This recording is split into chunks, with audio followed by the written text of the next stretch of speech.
या ठिकाणी VK number असतो। VKचा अर्थ या ठिकाणी विशिष्ट क्रमांक नंबर आहे हा। त्यानंतर तुम्हाला भेटणारा अमाउंट दिलेला असेल। नमस्कार मित्रांनो, मी अविनाश चौरे मराठी कट्टा चॅनलवरती पुन्हा एकदा तुमचं स्वागत करतो।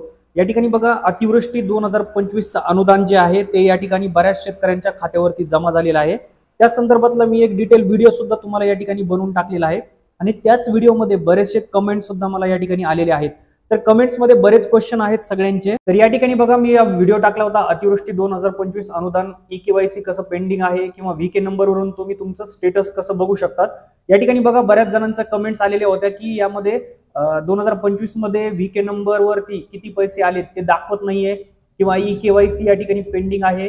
त्यानंतर EKYC करायची गरज आहे का नाही या ठिकाणी, किंवा तुम्हाला या ठिकाणी EKYC नंबर हा कुठून या ठिकाणी भेटतो, कारण बऱ्याच जणांना EKYC नंबर कुठं भेटतो हे माहित नाही आणि ती लिस्ट कशी या ठिकाणी सापडून घ्यायची आहे।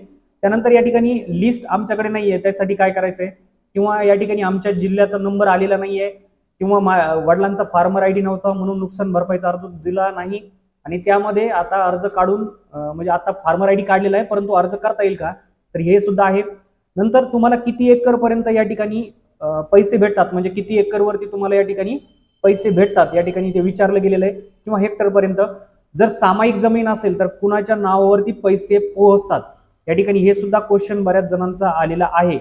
आणि या ठिकाणी किती पैसे पडणार हे कसं बघायचं आणि फार्मर ID कसा काढायचा, तर हे सगळे क्वेश्चन आपण या ठिकाणी बघणार आहोत, लक्षात घ्या। चला तर स्टार्ट करूया आजचा व्हिडिओ।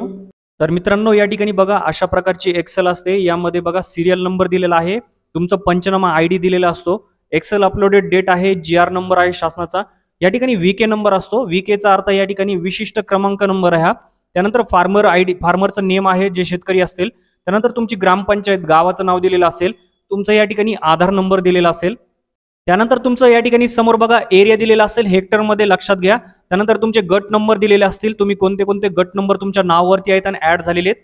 त्यानंतर तुम्हाला भेटणारा अमाउंट दिलेला असेल। या ठिकाणी बघा, तुम्हाला जे अनुदान भेटलेलं आहे तुमच्या नावासमोरचं ते या ठिकाणी अमाउंट या ठिकाणी दिलेलं असेल।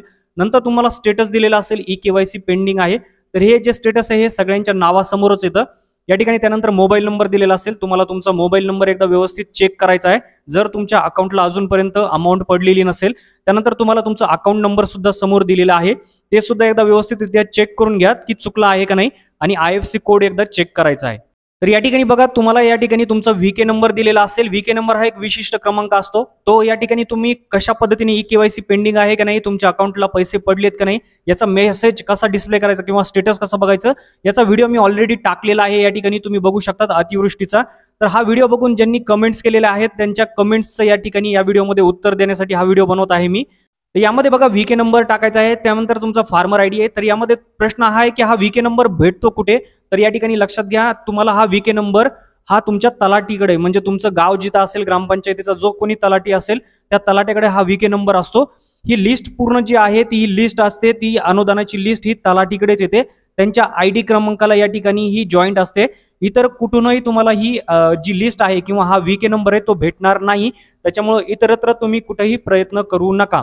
त्यानंतर तुमचं बऱ्याच जणांचं आहे की लिस्ट आमच्याकडे नाहीये, तर तुम्ही तुमच्या गावाच्या ग्रुपवर असतील किंवा या ठिकाणी तुम्ही पर्सनलीही या ठिकाणी तलाठीला स्वतःला लिस्ट टाकायला सांगू शकतात, हा तुमचा अधिकार आहे। त्यानंतर बघा, बऱ्याच जणांचे क्वेश्चन होते की आमच्या जिल्ह्याची लिस्ट ही आलेली नाहीये, तर या ठिकाणी बघा जिल्ह्याची लिस्ट या ठिकाणी तुम्ही तलाठीला विचारा, कारण प्रत्येक जिल्ह्याला अनुदान हे या ठिकाणी लागू झालेलं आहे। तुमच्या जिल्ह्याची लिस्ट आलेली आहे आणि जर नसेल आली काही टेक्निकल कारणामुळे तर ते कारण काय आहे हे सुद्धा तुम्ही त्यांना विचारू शकतात। त्यानंतर या ठिकाणी बघा, तुम्हाला पेमेंट आलंय का नाही हे कसं चेक करायचं तो तुम्हाला त्याचा व्हिडिओ बनवून टाकलेला आहे, तुम्ही या ठिकाणी हा व्हिडिओ चेक करून घ्या आणि त्यानुसार तुम्ही या ठिकाणी चेक करू शकतात। त्यानंतर बघा, तुम्हाला EKYC करायची गरज आहे का नाही, बऱ्याच जणांचा क्वेश्चन आहे की तुम्हाला EKYC करायची गरज आहे का नाही या ठिकाणी, कारण जे EKYCचं स्टेटस आहे ते या ठिकाणी पेंडिंग दाखवत आहे। तर लक्षात घ्या, ज्यांच्याकडे फार्मर ID आहे त्यांना EKYC करायची गरज नाहीये, आणि ज्यांच्याकडे फार्मर ID नाहीये त्यांना EKYC करायची गरज आहे, परंतु सध्याच्या आलेल्या निर्देशानुसार त्यांना सुद्धा EKYC करायची गरज नाही।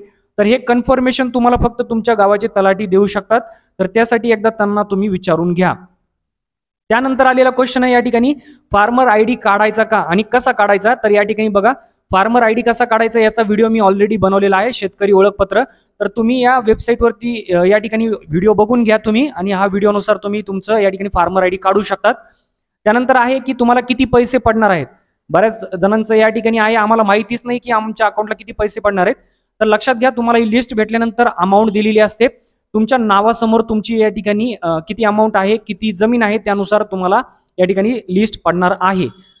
काही जणांचा क्वेश्चन होता त्यानंतर की आम्हाला किती हेक्टर पर्यंत जे आहेत पैसे भेटणार आहेत किंवा किती एकर पर्यंत भेटणार आहेत. तर लक्षात घ्या, त्या संदर्भात एक शासनाचा GR आलेला होता. महाराष्ट्रातील अतिवृष्टी शेतकऱ्यांना भेटणारा निधी, या ठिकाणी नवीन GR आलेला होता. मी त्याचा सुद्धा व्हिडिओ टाकलेला आहे, तो एकदा तुम्ही चेक करून घ्या. तुमच्या जिल्ह्याला किती हेक्टर पर्यंत तुम्हाला या ठिकाणी अनुदान भेटणार आहे आणि त्याचं पर्सेंटेज किती असेल. कारण काही जिल्ह्यांना 60% पर्यंत भेटतं, काहींना 70%, काहींना 90% पर्यंत भेटलेला आहे, जिथं जास्त पाऊस पडलेला आहे. तर तो व्हिडिओ सुद्धा मी या ठिकाणी टाकलेला आहे. तुम्ही एकदा GR व्यवस्थित बघून घ्या. हा व्हिडिओचा GR आहे या ठिकाणी मी टाकलेला, तर तो व्हिडिओ एकदा चेक करून घ्या तुम्हाला. त्यानंतर बघा, तुमचा नेक्स्ट क्वेश्चन होता की आमच्याकडे सामायिक जमीन आहे, तर आमच्या कोणाच्या अकाउंटला या ठिकाणी पैसे येतील. कारण अकाउंट नंबर तर एक जणाचाच दिलेला असतो ज्याच्या नावावरती जमीन आहे. तर तुमच्या सामायिक जमिनीमध्ये या ठिकाणी ज्यांच्या नावावरती अकाउंट नंबर दिलेला असेल त्यांच्याच अकाउंटला या ठिकाणी सगळ्यांचे पैसे येतील. तर ते तुम्हाला डिवाइड करून घ्यावं लागतील. ते तुम्हाला या ठिकाणी माहिती ठेवावं लागेल की कोणाच्या अकाउंटला गेलेले आहेत. तर तुम्हाला त्या गट नंबर समोर किंवा तुमच्या नावासमोर कोणाचा अकाउंट नंबर दिलेला आहे हे माहिती करून या ठिकाणी त्यांच्यासोबत या ठिकाणी बोलावं लागेल. यामध्ये लक्षात घ्या, पुढचा प्रश्न होता की या ठिकाणी किती एकरसाठी किंवा किती हेक्टरसाठी या ठिकाणी पैसे येत आहेत किंवा या ठिकाणी अमाऊंट अनुदान येत आहे. तर या ठिकाणी बघा, एरिया आणि हेक्टर दिलेला असेल तुम्हाला या ठिकाणी दिसत असेल. 1.71 हेक्टर आहे, या ठिकाणी 0.19 हेक्टर सुद्धा आहे, 1.48 हेक्टर आहे, काहींना 24 हेक्टर आहे, काहींना 1 हेक्टरपेक्षा काहींना 2 हेक्टर पर्यंत पण आहे. या ठिकाणी तुम्हाला दिसत असेल तर या ठिकाणी बघा, 1 हेक्टर म्हणजे 2.5 एकर, तसे 2 हेक्टर म्हणजे 5 एकर पर्यंत तुम्हाला या ठिकाणी पैसे येत आहेत. तर जास्तीत जास्त 2 हेक्टरचे 17,000 रुपये या ठिकाणी येत आहेत. तर हे एका जिल्ह्याचं काउंट आहे. या ठिकाणी लक्षात घ्या, या जिल्ह्याला पावसाच्या सरासरीनुसार म्हणजे अतिवृष्टीनुसार 60% पैसेच या ठिकाणी येत आहेत, जेवढं ठरवलेलं आहे. तर हे ठरवलं कुठं आहे तुम्हाला त्या संदर्भातलं मी व्हिडिओ जो आहे तो बनवलेला आहे. तुम्ही GR एकदा बघून घ्या, तुम्हाला या ठिकाणी समजून जाईल. त्यानंतर या ठिकाणी लक्षात घ्या, ज्यांच्या जिल्ह्यांचे नावं आलेले नाहीये त्या संदर्भात तुम्हाला या ठिकाणी तलाठीशी बोलून घ्यायचं आहे. तर तेच तुम्हाला सांगू शकतील की तुमच्या जिल्ह्याच्या लिस्ट आलेले आहेत का नाही. VK नंबर पाहिजे असेल तरी तुम्हाला तलाठीलाच या ठिकाणी जे आहे ते बोलावं लागणार आहे. फार्मर ID काढून घ्या तुम्ही, नसेल या ठिकाणी, किंवा त्याचं स्टेटस कसं चेक करायचं, फार्मर ID आहे का नाही हे सुद्धा माहित नाही तुम्हाला, तर तुम्ही 1 मिनिटामध्ये या ठिकाणी बघू शकता की फार्मर ID स्टेटस मध्ये तुमचं पेंडिंग आहे, अप्रूव्ड आहे की ID आहे का नाही आहे हे सुद्धा तुम्हाला समजून जाईल. तर मित्रांनो, अशा पद्धतीने या ठिकाणी तुम्हाला सर्व प्रश्नांची उत्तरं भेटलेली असतील, आणि जरी नाही भेटली तरी मला कमेंटमध्ये या ठिकाणी तुम्ही विचारू शकतात. मी पूर्णपणे उत्तर देण्याचा प्रयत्न करेल. तर मित्रांनो, अशाच महत्त्वाच्या व्हिडिओसाठी चॅनलला तुम्ही सबस्क्राईब करा, लाईक करा, शेअर करत चला. भेटूया पुढच्या व्हिडिओमध्ये. तोपर्यंत जय हिंद, जय महाराष्ट्र.